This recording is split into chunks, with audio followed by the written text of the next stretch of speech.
आऊज़ु बिल्लाहि मिनश शैतानिर रजीम बिस्मिल्लाहिर्रहमानिर्रहीम। Welcome back. आज हम CCNA का न्यू टॉपिक पढ़ेंगे और हमारे टॉपिक होंगे TCP, UDP एंड CDP। ये बेसिकली तीनों प्रोटोकॉल है। तो आइए स्टार्ट करते हैं कि ये क्या है और किस चीज़ के लिए यूज़ होते हैं। TCP एंड UDP, ठीक है, ये नाम आपने बहुत सुना होगा कि TCP and UDP। TCP start करते हैं TCP से। मुझे ज़रा पेन लेने दें। TCP TCP के एब्रीवेशन क्या है? Transmission control protocol. ठीक है, अब इस पॉइंट को एक्सप्लेन करने से पहले मैं आपको थोड़ा सा इसका ओवरव्यू देता हूँ कि TCP किस लिए हम यूज़ करते हैं, ये क्या काम करता है ये प्रोटोकॉल बेसिकली। तो हमारे पास, आप क्या करते हो, आप अपने घर में बैठे होते हो और PC के सामने, ठीक है, सपोज़ ये PC है और आपका PC इंटरनेट पे कनेक्टेड है ISP के साथ। ठीक है, ISP फिर आगे इंटरनेट के साथ कनेक्ट होता है। तो आप अपने PC के सामने बैठ जाते हो और याहू या हॉटमेल कॉल लेते हो और अपने जो ईमेल है उससे आप अपने किसी दूसरे दोस्त को एक ईमेल भेजते हो। तो आप नॉर्मली क्या करते हो, कंपोज में चले जाते हो, वहाँ पे टू में अपने फ्रेंड का ईमेल दे देते हो। ठीक है, और फिर सब्जेक्ट मेंशन कर लेते हो और फिर नीचे जो है मैसेज आप लिख लेते हो और जो और कोई फाइल हो, फॉर एग्जांपल टेक्स्ट फाइल हो, वर्ड फाइल हो, आप उसको अटैच कर लेते हो और सेंड कर देते हो। ठीक है, तो आपका दोस्त दुनिया में कहीं पर भी हो, अगर वो याहू खोल ले तो अपने इनबॉक्स जब खोलता है तो उसको पता चल जाता है कि मुझे फला बंदे ने ईमेल भेजी है, कोई डेटा भेजा है। ठीक है, तो वो उसको खोल लेता है और उसको पढ़ने लगता है। तो ये जो प्रोसेस हुआ कि एक सोर्स से डेस्टिनेशन तक ये फाइल किस तरह पहुंची, इसके बैक एंड पे कौन सा प्रोटोकॉल काम करता है? TCP। ठीक है, TCP बेसिकली हमारे पास वो प्रोटोकॉल है जो टेक्स्ट डेटा के लिए यूज़ होता है। ठीक है, टेक्स्ट डेटा जो जो टेक्स्ट डेटा होता है। ठीक है, कोई फाइल हो गया, MS वर्ड का कोई फाइल हो गया, कोई और फाइल हो गया, आप उसको एक जगह से दूसरी जगह सेंड करते हो तो उसके बैक एंड पे कौन सा प्रोटोकॉल यूज़ होता है? TCP। ठीक है, TCP के फिर फर्दर हमारे पास छोटे छोटे प्रोटोकॉल है। इसमें एक हमारे पास है HTTPS। ठीक है, बहुत से हैं, टेलनेट भी है मेरे ख्याल में। ठीक है, बहुत से हैं, लेकिन बहरहाल आप ये 1 2 3 समझ लो। FTP, TFTP, ये सारे TCP में आती हैं। अच्छा, TCP मैं दोबारा आपको बता देता हूँ। आप अगर अपने दोस्त को ईमेल करना चाहते हो, for example text data send करना चाहते हो, तो उसके बैक वो ईमेल उसको किस तरह पहुंचेगा, उसके बैक एंड पे कौन सा प्रोटोकॉल काम करता है? TCP। TCP का मेन काम यही है। TCP का मेन काम क्या है कि एक सोर्स से, एक जगह से दूसरी जगह तक डेटा किस तरह पहुंचाना है, इसके बैक एंड पे कौन सा प्रोटोकॉल यूज़ होगा? TCP। सॉरी। अच्छा, अब हम आते हैं अपने सेकंड पॉइंट की तरफ, रिलायबल प्रोटोकॉल। रिलायबल प्रोटोकॉल से क्या मतलब है कि अगर ये यहाँ से अपने दोस्त को, फॉर एग्जांपल इसका दोस्त यहाँ पे बैठा हुआ है और उसका PC यहाँ पर है, अगर ये PC1, ये PC1 और ये PC2, अगर PC1 PC2 को कोई डेटा भेजना चाह रहा है तो ये उसको लाजिमन पहुंचेगा। ठीक है, इसको हम कहते हैं रिलायबिलिटी। ट्रस्ट वर्दीनेस, आप उस पर ट्रस्ट कर सकते हो कि ये डेटा जो है ये एक जगह से दूसरी जगह तक लाजिमन ही पहुंचेगा। ठीक है, अगर आप यहाँ पर पाकिस्तान की मिसाल ले लो तो यहाँ पे आप अगर बाई डाक के ज़रिए कोई लेटर भेजना चाहते हो तो हम क्या करते हैं, नॉर्मली हम कौन सी सर्विस को प्रेफर करते हैं, टीसीएस को। ठीक है ना, वो सरकारी जो पोस्ट ऑफिस होती हैं वहाँ पे हम लोग नहीं जाते, क्योंकि हम कहते हैं कि उनकी सर्विसेज अच्छी नहीं है, हो सकता है हमारा लेटर ना पहुँचे। टीसीएस हालांकि हमसे पैसे ज़्यादा चार्ज करता है, पोस्ट ऑफिस इतनी नहीं करता, लेकिन हम ये ट्रस्ट करते हैं कि टीसीएस हमारा जो लेटर होगा वो ज़रूर अपनी डेस्टिनेशन तक पहुंचाएगा। तो इसको हम कहते हैं reliability. TCS is more reliable then government post office. ठीक है, तो इसको हम कहते हैं रिलायबिलिटी। रिलायबिलिटी मीन्स कि आपका डेटा अपने डेस्टिनेशन तक ज़रूर पहुंचेगा, दैट्स इट। तो टीसीपी हमारे पास एक रिलायबल प्रोटोकॉल है। ठीक है, किस तरह, अच्छा मुझे ज़रा ये रिमूव करने दें, ये पॉइंट हम पढ़ चुके हैं। अब हम आते हैं कनेक्शन ओरिएंटेड। कनेक्शन ओरिएंटेड का मतलब क्या है कि अगर ये एक पीसी है, ये दूसरा पीसी है, ये पीसी इस पीसी को कोई डेटा भेजना चाहता है तो ये पीसी क्या करेगा, ये पीसी इसको एक रिक्वेस्ट भेजेगा कि मैं आपके साथ कम्युनिकेट करना चाहता हूँ। ये पीसी उसको दोबारा इस रिक्वेस्ट का जवाब भेजेगा कि यस आई एम एग्री, मैं भी आपके साथ कनेक्शन इस्टेब्लिश करना चाहता हूँ, मैं भी आपके साथ बात करना चाहता हूँ। उसके बाद जो थर्ड नंबर स्टेप होगा वो क्या होगा, इन दोनों के दरमियान एक कनेक्शन इस्टेब्लिश हो जाएगा। ठीक है, ये डेटा सेंड करने से पहले जब ये कनेक्शन इस्टेब्लिश हो जाएगा तो ये कम्युनिकेशन स्टार्ट हो जाएगी। ठीक है, 1-2 को डेटा भेजना शुरू कर देगा। ठीक है, तो इसको हम कहते हैं कनेक्शन ओरिएंटेड, मतलब डेटा सेंड करने से पहले दो पॉइंट्स के दरमियान कनेक्शन क्रिएट होता है, उसके बाद डेटा सेंडिंग शुरू हो जाती है। तो ये जो 3 स्टेप हुए कनेक्शन के, ये वाले, इसको हम कहते हैं 3 वे हैंडशेक। ठीक है, जो ये कनेक्शन इस्टेब्लिश होता है इसको हम कहते हैं कनेक्शन ओरिएंटेड, और जो ये 3 स्टेप हुए उसको हम कहते हैं 3 वे हैंडशेक। तो इसमें हमारे पास 3 वे हैंडशेक होता है डेटा सेंड करने से पहले। ठीक है, फिर उसके बाद डेटा सेंडिंग शुरू हो जाती है। इसमें हमारे पास डेटा लॉस्ट नहीं होता, डेटा लॉस्ट नहीं होता। क्यों?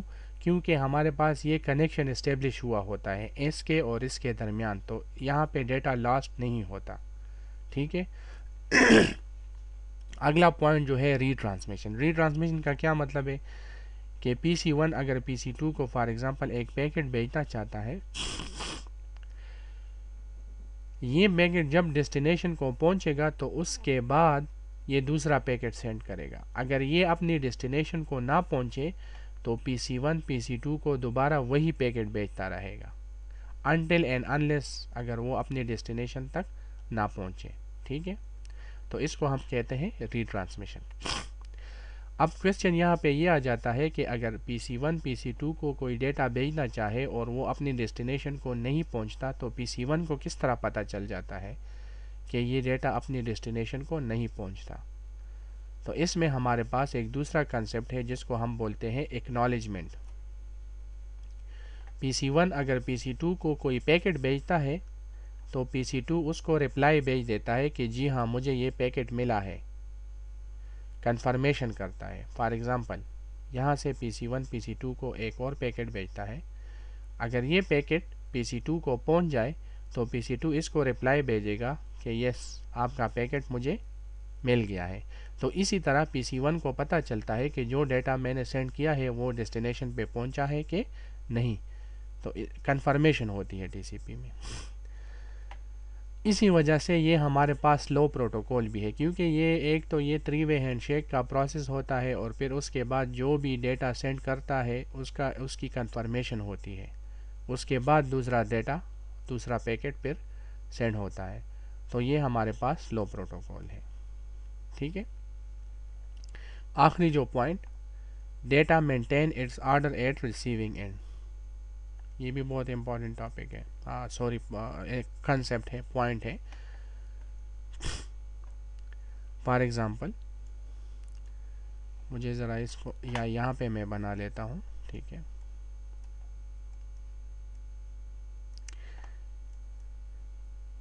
R1 ने पहले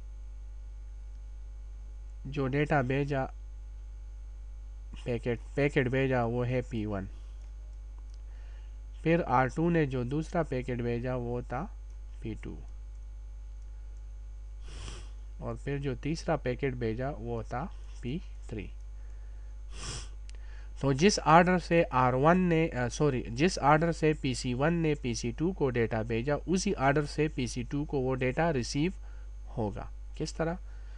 इसने पहले P1 का डेटा भेजा तो इसको पहले P1 पहुंचेगा, फिर इसने P2 का पैकेट भेजा तो इसको उसके बाद P2 रिसीव होगा, इसने P3 पैकेट भेजा तो इसको P3 का पैकेट रिसीव होगा। तो सेंडिंग एंड पे जो डेटा का जो ऑर्डर होता है, रिसीविंग एंड पे वही ऑर्डर भी होना चाहिए। और ये लाजिमन होता है, क्योंकि आपको मैंने बता दिया था कि जो भी पैकेट सेंड होता है उसकी कंफर्मेशन होती है, इसी वजह से वो ऑर्डर मेंटेन करता है। तो ये था हमारे पास TCP प्रोटोकॉल। होपफुली आपको समझ आ गई होगी। आप ये पॉइंट याद रखिएगा, तो ये बहुत सिंपल मैंने लिखे हुए हैं। अब हम आते हैं UDP में। अच्छा, TCP में मैं आपको बता चुका हूँ कि TCP हमारे पास टेक्स्ट डेटा सेंडिंग के लिए यूज़ होता है। ठीक है, टेक्स्ट। अब हम आते हैं UDP में। UDP क्या चीज़ है? UDP stand for user datagram protocol. ठीक है, ये हमारे पास फास्ट प्रोटोकॉल है। अच्छा, सबसे पहले तो आप ये जान लीजिए कि UDP प्रोटोकॉल बेसिकली क्या काम करता है। UDP प्रोटोकॉल क्या है? ये PC1 PC2, PC1 जो है कोई पैकेट भेजता है PC2 को, लेकिन वो डेटा कौन सा होता है? वीडियो टाइप डेटा, कोई वीडियो हो। ठीक है, वीडियो टाइप डेटा के लिए फिर आपका कौन सा प्रोटोकॉल यूज़ होता है? UDP। TCP फिर यूज़ नहीं होता।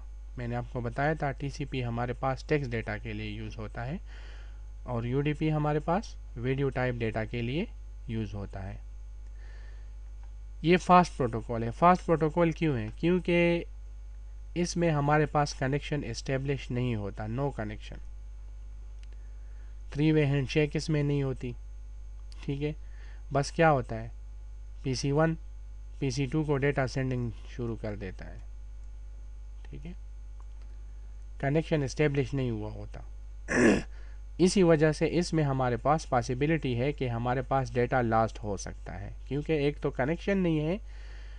ठीक है, डेटा लॉस्ट हमारे पास होता है, और दूसरी बात यह है कि जब हम डेटा सेंड करते हैं तो उसकी एक्नॉलेजमेंट नहीं होती हमारे पास।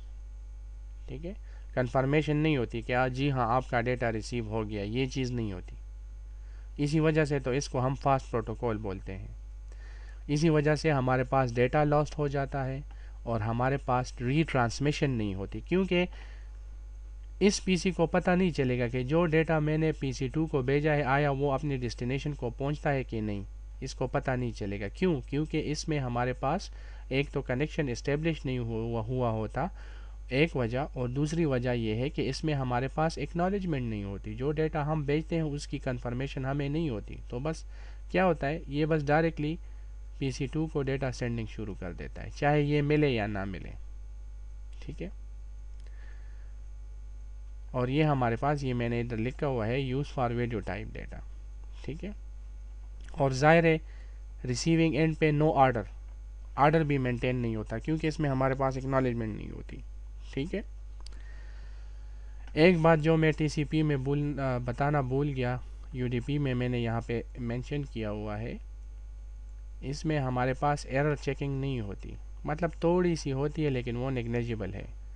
एरर चेकिंग मतलब ये है कि ये डेटा अगर यहाँ पर जा रहा है, यहाँ पर पहुँचा, तो ये चेक करेगा कि ये जो जहाँ से स्टार्ट हुआ था ये डेटा उसी हालत में मुझे मिला है कि नहीं। तो ये चीज़ एरर चेकिंग टीसीपी में होती है, यूडीपी में एरर चेकिंग नहीं होती, तो इसी वजह से ये फास्ट प्रोटोकॉल भी है। आप देख रहे हो इन पॉइंट्स की वजह से ये हमारे पास फास्ट प्रोटोकॉल कहलाता है। ये चीज़ें ये नहीं है इसमें, मतलब इस प्रोटोकॉल में तो ये पॉइंट इंक्लूड है, लेकिन मैं फास्ट की बात कर रहा हूँ। टीसीपी में ये भी होता है हमारे पास, टीसीपी में ये भी चेक होता है, ये भी हो सकता है, ये भी होता है, ये भी होता है, लेकिन इसमें ये चीज़ें नहीं होती। इसका बेस्ट एग्जांपल मैं आपको बताऊं, स्काइप। आप अपने दोस्त के साथ स्काइप पे बात करते हो तो क्या होता है, अगर बीच में कोई सिग्नल कमज़ोर हो जाए तो वो आपको क्या बोलता है कि यार आपने क्या बताया, मुझे बताएं ज़रा दोबारा, मैं नहीं सुन सका। क्यों? क्योंकि उसमें रीट्रांसमिशन का कंसेप्ट नहीं है। आपने जो बात की वो उसको ना पहुंची तो आपको पता नहीं होगा, ठीक है। तो वो फिर आपको बताएगा कि यार मैं नहीं सुन सका, ज़रा दोबारा बात करो। तो जब आप स्काइप पे वीडियो चैट करते हो, ठीक है, या ऑडियो चैट करते हो, ठीक है, तो उसके लिए हमारे पास कौन सा प्रोटोकॉल यूज़ होता है, यूडीपी। होपफुली आपको समझ आ गई होगी। अब की डिफरेंसेस तो आप खुद ही मालूम कर सकते हो। की डिफरेंसेस का मतलब ये है कि यूडीपी और टीसीपी में क्या फ़र्क है, ठीक है। ये ऑलरेडी मैं वो पॉइंट जो मैंने लिखे हुए हैं वो आप उसमें वो ऑलरेडी की डिफरेंसेस हैं, ठीक है।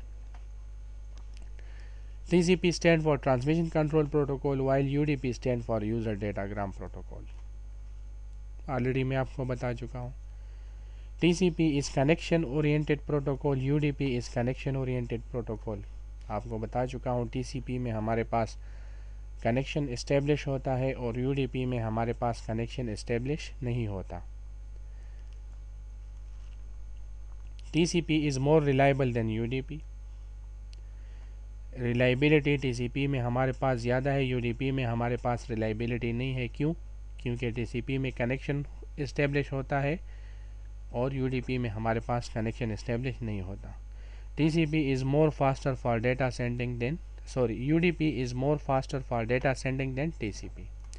यूडीपी जो है वो टीसीपी से ज़्यादा तेज़ डेटा सेंड करता है। क्यों? क्योंकि यूडीपी में हमारे पास कनेक्शन नहीं होता, 3 वे हैंडशेक नहीं होता, एक्नॉलेजमेंट नहीं होती, ठीक है। UDP makes error checking but no reporting, but TCP make check for error and reporting. इसका मतलब ये है कि यूडीपी जो है, ये पॉइंट मुझे यहाँ पे इंक्लूड नहीं करना चाहिए था, ये आपके लेवल का नहीं है, लेकिन बहरहाल मैं इंक्लूड कर चुका हूँ। यूडीपी जो है वो बेसिकली हमारे पास एरर को तो चेक करता है, लेकिन उसको डिटेक्ट कर लेता है, लेकिन उसको करेक्ट नहीं करता। टीसीपी जो है वो आपके एरर को डिटेक्ट भी करता है और उसको करेक्ट भी करता है, ठीक है। TCP gives guarantee that the order of the data at receiving end is same as on sending end, while UDP has no such guarantee. ये भी मैं आपको बता चुका हूँ। TCP जो है आपको गारंटी देता है कि डेटा जहाँ से शुरू हुआ था, आपको जो डेटा रिसीव हुआ है वो उसी हालत में ही रिसीव हुआ होगा। यूडीपी में ये चीज़ नहीं है। वही बात बार बार मैं कहता हूँ, एक्नॉलेजमेंट नहीं होती, कनेक्शन नहीं होता, ठीक है। ये number point. Header size of TCP is 20 byte while data of UDP is 8 byte. Header size जो है टीसीपी का 20 बाइट का होता है और यूडीपी का 8 बाइट का होता है। आप देख रहे हो यूडीपी का साइज़ कम है, टीसीपी का साइज़ ज़्यादा है। क्यों? क्योंकि टीसीपी यूडीपी की बनिस्बत ज़्यादा काम करता है, ठीक है।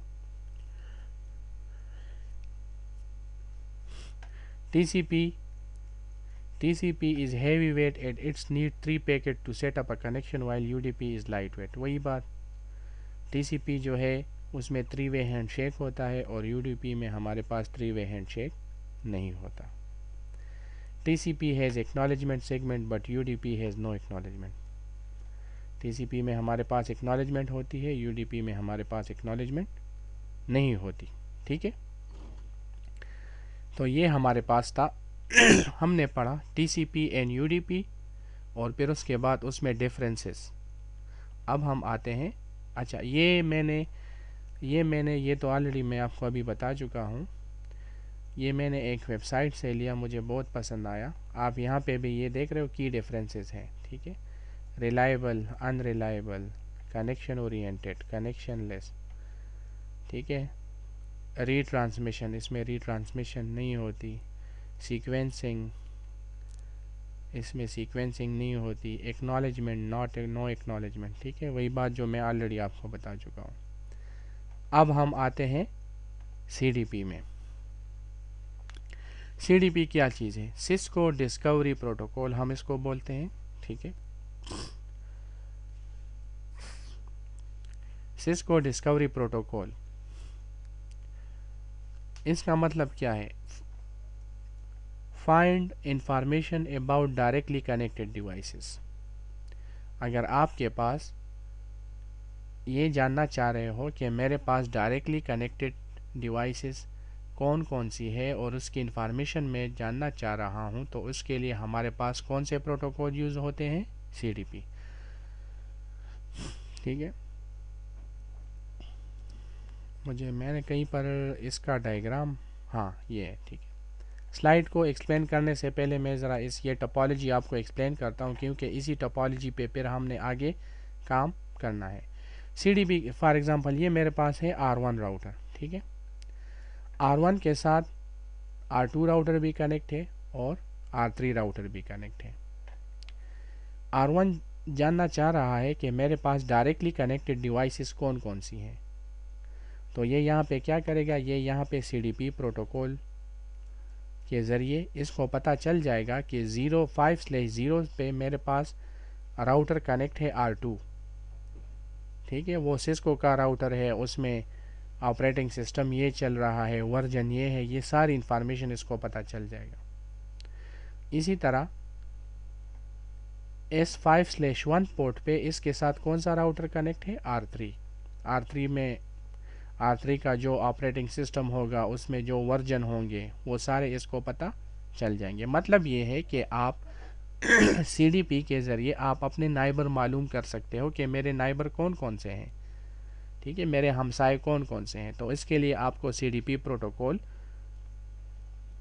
के ज़रिए आपको पता चल जाएगा। आप ये याद रखिएगा, बाय डिफ़ॉल्ट CDP प्रोटोकॉल एक राउटर पे इनेबल होता है।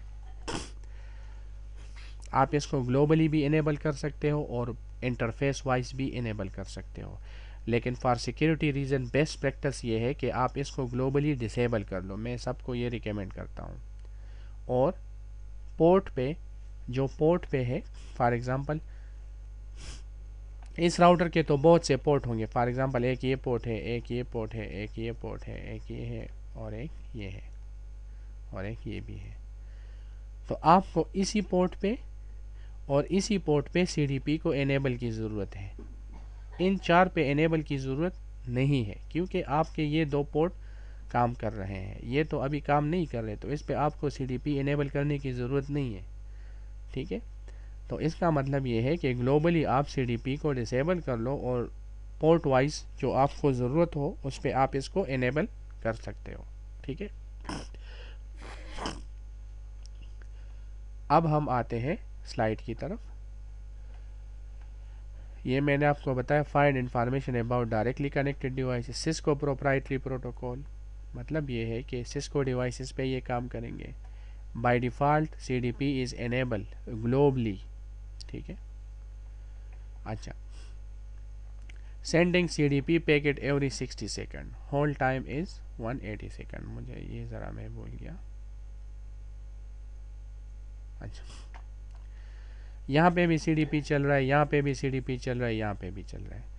तो CDP प्रोटोकॉल तीनों राउटर पर चल रहे हैं, तो ये एक दूसरे के साथ हर 60 सेकंड के बाद अपने इंफॉर्मेशन शेयर करेंगे, है पैकेट शेयर करेंगे। ठीक है, अगर 60 सेकंड के बाद एक राउटर को अपने नाइबर की तरफ से सीडीपी पैकेट नहीं मिला तो वो कितने मिनट और वेट करेगा? 120 सेकंड, सॉरी। तो ये टोटल कितने बन गए? 120 प्लस 60, ये कितने बन गए? 180। तो ये टोटल 180 सेकंड वेट करेगा फॉर एग्ज़ाम्पल। और अगर इसको या मैं इस R1 और R2 की एग्ज़ाम्पल देता हूँ। R1 हर 60 सेकंड के बाद R2 को अपनी इंफॉर्मेशन शेयर करता है और R2 हर 60 सेकंड के बाद R1 के साथ अपनी इंफॉर्मेशन शेयर करता है। ठीक है, अब इस तरह हुआ R2 60 सेकंड गुजर गए लेकिन R1 की तरफ से उसको कोई सीडीपी पैकेट रिसीव नहीं हुआ, तो R2 120 सेकंड और वेट करेगा। ये हो सकता है इस 120 सेकंड में इसको अपने नाइबर की तरफ से कोई इन्फॉर्मेशन मिल जाए। अगर 120 सेकंड तो ये 60 और प्लस 120 कितने हो गए? 180। टोटल 180 सेकंड तक R2 वेट करेगा। अगर इसको अपनी नाइबर की तरफ से कोई इन्फॉर्मेशन ना मिले तो R2 क्या करेगा? इस लिंक को डाउन कर देगा। ठीक है, तो इसका ये मतलब है। तो होपफुली आपको सीडीपी की समझ आ गई होगी। अब हम सीडीपी की लैब करते हैं, यही लैब जो इधर मैंने लिखी हुई है। तो मुझे ज़रा थोड़ा सा इस वीडियो को मैं पास करूँगा और उसके बाद मैं ज़रा अपने लैब को सेट करता हूँ और फिर आपको दोबारा वीडियो रिस्टार्ट कर दूँगा। ठीक है, तो थोड़ा सा मैं वीडियो को पास करता हूँ। अच्छा, ये हमारे पास लैब है, वही लैब जो ऑलरेडी मैं आपको उधर एक्सप्लेन कर चुका हूँ। इसमें हमारे पास R1, R2, R3 राउटर्स हैं। यहाँ पे 10 का नेटवर्क चल रहा है, यहाँ पे 11 का नेटवर्क चल रहा है। राउटर की इस पोर्ट की आईपी है 10.0.0.1, इसकी आईपी है 10.0.0.2। राउटर की इस पोर्ट की आईपी है 11.0.0.1। R3 के इस पोर्ट की आईपी है 11.0.0.2। R1, तो सबसे पहले सीडीपी में हमारे पास जो पहला कमांड है वो क्या है? Show CDP. ठीक है, शो सीडीपी। मैं इसको एंटर करता हूँ तो आप देख रहे हो कि ये क्या करता है? Sending CDP packet every 60 second. हर 60 सेकंड के बाद R1 अपने नाइबर को सीडीपी पैकेट सेंड करेगा। ऑलरेडी मैं आपको बता चुका हूँ होल्ड टाइम कितना है? 180 सेकंड। ठीक है, और यहाँ पे सीडीपी का कौन सा वर्जन चल रहा है? वर्जन 2। ठीक है, अच्छा अब मैंने आपको बताया था कि बाय डिफ़ॉल्ट यहाँ पे सीडीपी इनेबल होता है। तो R1 अपने नाइबर के बारे में इंफॉर्मेशन जानना चाह रहे हैं, तो हमारे पास एक कमांड है शो सीडीपी नाइबर। ठीक है, शो सीडीपी नाइबर आप एंटर करते हो तो आप देख रहे हो यहाँ पे आपको सीडीपी का एक टेबल बना हुआ है। ठीक है, आपके पास एक राउटर कनेक्ट है जिसका नाम है R2। ये यहाँ पे क्या लिखा हुआ है? Local interface. लोकल इंटरफेस का क्या मतलब है? R1 का लोकल इंटरफेस ये है ना 5/0। 5/0 के साथ R2 आपके साथ कनेक्टेड है। ठीक है, ये देख रहे हो होल्ड टाइम। होल्ड टाइम का मतलब ये है कि वो 180 सेकंड में हमारे पास कितने सेकंड? ये 142, 143, 180 से आप 143 माइनस करो तो इसका मतलब ये है कि हमारे पास तकरीबन 37 सेकंड गुजर चुके हैं। ये मतलब ये कि 120 से कम नहीं होगा, वही 60 सेकंड की बात है। ठीक है, 120 से ये कम हुआ तो इसका मतलब ये है कि इस लिंक में कोई प्रॉब्लम है। कैपेबिलिटी, जो डिवाइस आपके साथ कनेक्ट है वो राउटर है। प्लेटफॉर्म, उसमें हमारे पास कौन सा ऑपरेटिंग सिस्टम चल रहा है? 720। ठीक है, 7200 का राउटर है। पोर्ट आईडी, R2 आपके साथ कौन से पोर्ट पे कनेक्टेड है? जो उसका लोकल इंटरफेस है। ठीक है, वो ये है। ठीक है, समझ आ गई। अब हम आते हैं R3 में। 5/1 पे जो हमारे पास राउटर कनेक्ट है उसका नाम क्या है? R3। Hold time 132, capability R, platform ये है, और R3 आपके साथ कौन से पोर्ट पे कनेक्ट है, इस पोर्ट पे। ठीक है, होपफुली आपको समझ आ गई होगी। ये तो हमने समरी देख ली। अब मैं चाहता हूँ कि नहीं, ये तो मुझे पता चल गया, ये तो समरी है, मैं डिटेल इन्फॉर्मेशन देखना चाह रहा हूँ। तो हमारे पास कमांड है शो CDP नाइबर डिटेल। ठीक है, आप एंटर करते हो तो ये आपको डिटेल इन्फॉर्मेशन दे रहा है। आपको कहता है कि डिवाइस आईडी, मेरे पास जो डिवाइस है उसकी एक डिवाइस है, वो उसका नाम क्या है, R2, उसकी IP क्या है 10.0.0.2।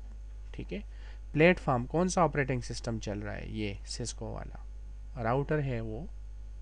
ठीक है,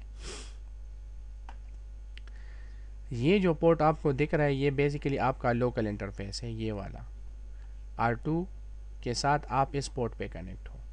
वो आपके साथ कौन से पोर्ट पे कनेक्ट है, इस पोर्ट पे, आउटगोइंग का मतलब ये है। ठीक है, होल्ड टाइम जो है वो 139 सेकंड है। अच्छा, iOS का वर्जन आपको दिखा रहे हैं, 7200 का सॉफ्टवेयर है। ठीक है, वर्जन उसका है 15.2। ठीक है, ये सारी इंफॉर्मेशन। बहरहाल अब ये दूसरा डिवाइस की इंफॉर्मेशन आपको बता रहा है R3, उसकी IP मेरे पास ये है, ये सब कुछ। ठीक है, ये आपको प्रॉपरली इंफॉर्मेशन दिखा रहा है। अब अगर मैं R2 में चला जाऊं और R2 से मैं अगर ये कमांड रन करूं कि शो CDP नाइबर, तो उसका एक ही नाइबर है R1, इस पोर्ट पे कनेक्ट है।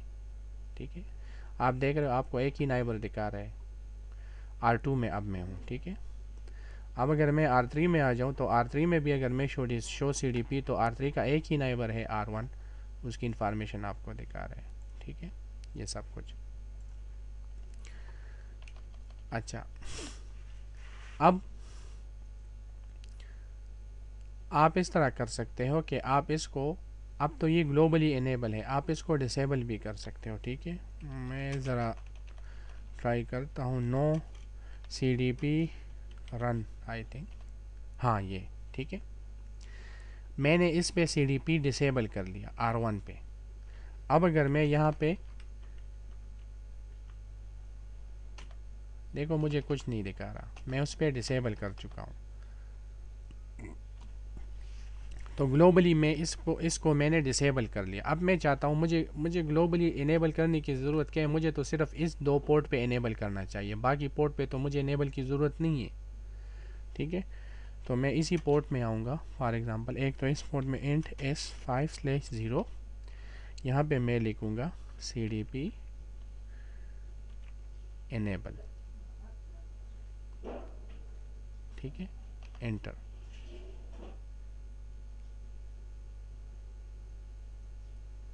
अच्छा अच्छा अच्छा अच्छा, यस यस यस, इस पोर्ट पे मैंने क्या कर दिया, मैंने कम्प्लीटली CDP को डिसेबल किया हुआ है R1 पे, तो इसी वजह से ये मुझे मैसेज भेज रहा है। तो मैं वापस यहाँ पे मैं CDP को दोबारा इनेबल करूँगा, CDP इनेबल,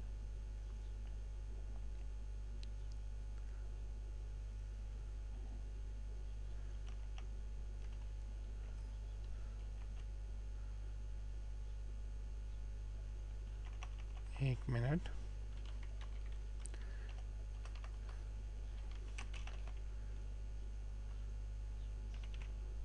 CDP, अच्छा CDP run.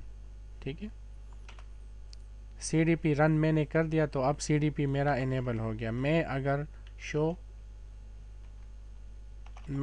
Show CDP neighbour कर लूँ तो वो देख रहे हो मुझे वो दिखा रहे हैं, अभी वो उसने एक नाइबर डिस्कवर कर लिया है, दूसरा नाइबर डिस्कवर नहीं किया। ठीक है, अब CDP इसमें इनेबल है। मैं चाहता हूँ कि नहीं यार, ये तो ग्लोबली इनेबल है, मुझे सिर्फ पोर्ट पे इनेबल करने की ज़रूरत है।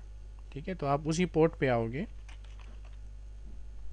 इंट S5/0, यहाँ पे मैं क्या कहूँगा, CDP इनेबल, दैट्स इट। मैंने इस पोर्ट पे इनेबल कर लिया। अब मैं दूसरे पोर्ट पे आता हूँ, इंट S5/1, यहाँ पे भी मैं लिख लेता हूँ CDP इनेबल। तो मैंने सिर्फ इन 2 पोर्ट्स पे CDP इनेबल कर लिया और बाकी ऑटोमेटिकली जो ग्लोबली था वो ख़त्म हो गया।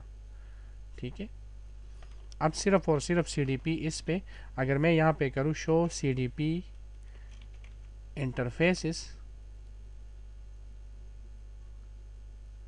अच्छा ये बाय डिफ़ॉल्ट सब पे इनेबल है, मुझे ज़रा देख लेने दे कि इसमें वो कौन सा कमांड है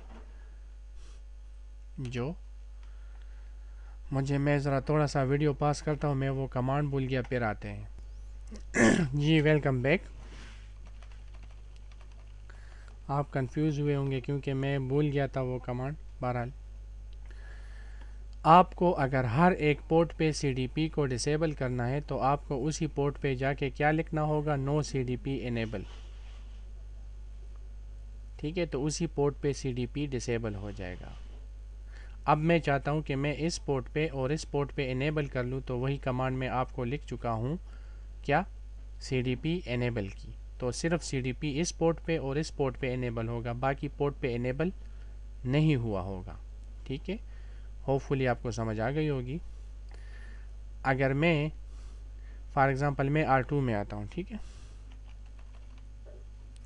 R2 में मैं, आपको अभी समझ आ गई, R2 में मैं इस पोर्ट पे आता हूँ int s5/0, इस पे मैं CDP को डिसेबल करता हूँ। मैं क्या लिखूँगा, नो CDP इनेबल। ठीक है, अब अगर मैं यहाँ पे CDP नाइबर कर लूँ, 1 मिनट, ये वही 180 सेकंड तक चलेगा, फिर उसके बाद ये ख़त्म हो जाएगा यहाँ से। ठीक है, मुझे ज़रा वीडियो पास करने दे, क्योंकि वीडियो अगर कंटिन्यूस रहेगी तो मुझे 180 सेकंड तक वेट करना पड़ेगा। अच्छा,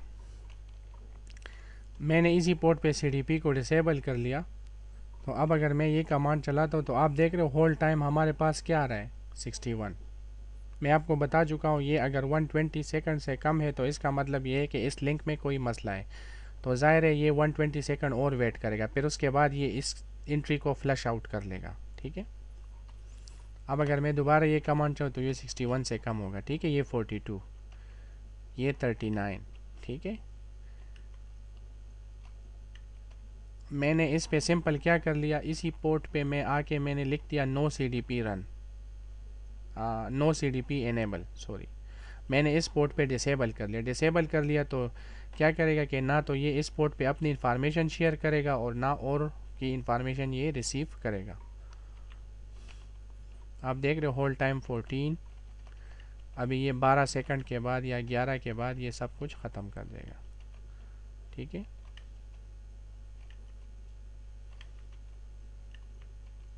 अब 1 है, अब ख़त्म हो गया एंट्री 0।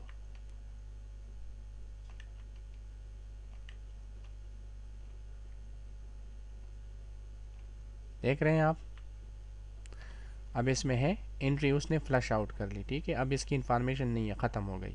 वही जो वो भी आपको क्लियर हो गया कि ये टोटल अगर इस पोर्ट पे, अगर इस R2 को इस पोर्ट पे अपनी नाइबर की तरफ से 180 सेकंड तक पैकेट ना मिले तो ये क्या करेगा, ये इस पोर्ट को डाउन कंसिडर कर लेगा। तो इसने क्या कर दिया, इस पोर्ट, अब देख रहे हो आप, आपके पास टेबल एम्प्टी है।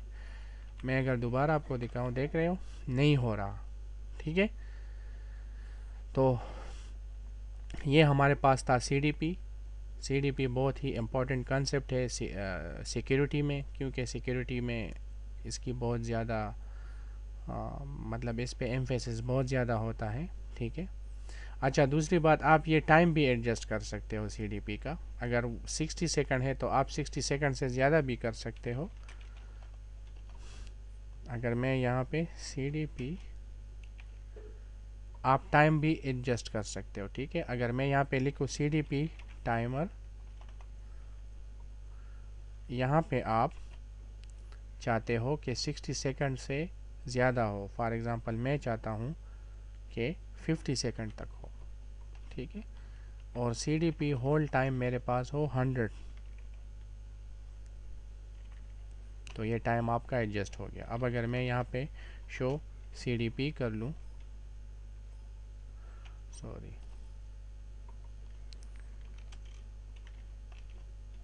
तो आप देख रहे हो टाइम एडजस्ट हो गया है 50 सेकंड एंड 100 सेकंड। होपफुली आपको समझ आ गई होगी। बहरहाल ये लेक्चर थोड़ा सा लंबा हो गया, मैंने बहुत कोशिश की कि इसको शॉर्ट कर लूँ, लेकिन इसमें बातें बहुत ज़्यादा थी और बीच में फिर मैं एक दो कमांड में भूल गया, इसी वजह से ये लेक्चर लंबा हो गया।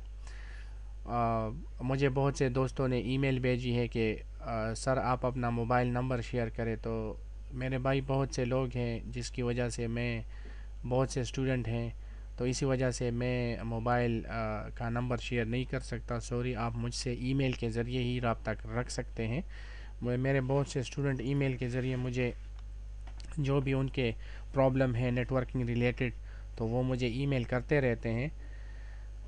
तो बहरहाल वीडियो देखने का शुक्रिया। जो भी क्वेश्चन है आप मुझसे ईमेल के ज़रिए पूछ सकते हो। सब्सक्राइब करना ना भूलिएगा। अपने और अपने हमसायों का ख्याल रखिएगा। अल्लाह हाफ़िज़।